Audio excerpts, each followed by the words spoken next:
Preparation of final accounts of sole proprietors. So as the name says, our focus is on sole proprietors, but before getting into technicalities, let us go through some basics again.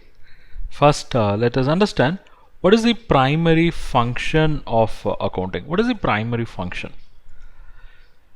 The primary function of accounting is to basically accumulate the accounting data in a manner so that the business entity will know whether they have made profit or they are suffering loss, and they'll be able to know what is the status of the business, okay, in financial terms.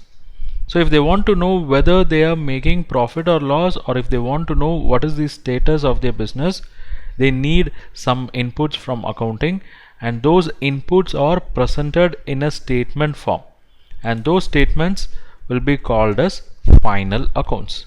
Okay, so final accounts is also called as financial statements. So coming back, the primary objective of accounting is to accumulate the accounting data in a manner such that the business entity will be able to know whether they are making profit or loss, and they'll be able to know what is the financial status of the business, and for this purpose statements have to be prepared, and they'll be called as final accounts, and they are otherwise called as financial statements. So what we have to understand is this final accounts is the last process, or I would say it is the last phase in the accounting process. So we know what is the accounting process. We have dealt in other sessions. The process of accounting, if you look at it, will start from recording of source documents in books of accounts to preparation of trial balance, and we have discussed all this. So here our focus is only on preparation of final accounts, and that too sole proprietors, that is business entities headed by only one person. So for the purpose of final accounts, sole proprietors can be classified into two. So we have two classification. One, sole proprietor who are non-manufacturing entities, right?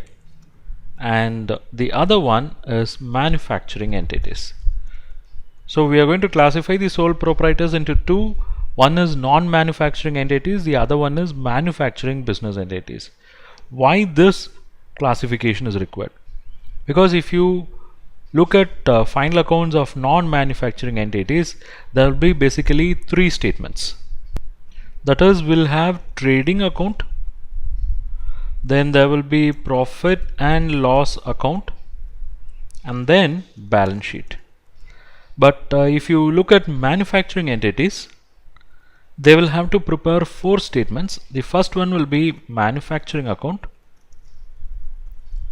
then the second one will be this trading account, third should be profit and loss account, and the fourth one will be balance sheet. Okay, so we are going to divide the sole proprietor into two. One is non-manufacturing entity, the other one is manufacturing entities, and the final accounts of non-manufacturing entities will have only these three statements, whereas that of manufacturing entities will have four statements. We'll understand all this in detail in subsequent sessions.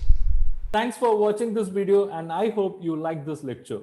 If you wish to learn more on the areas related to this topic, check our comprehensive course.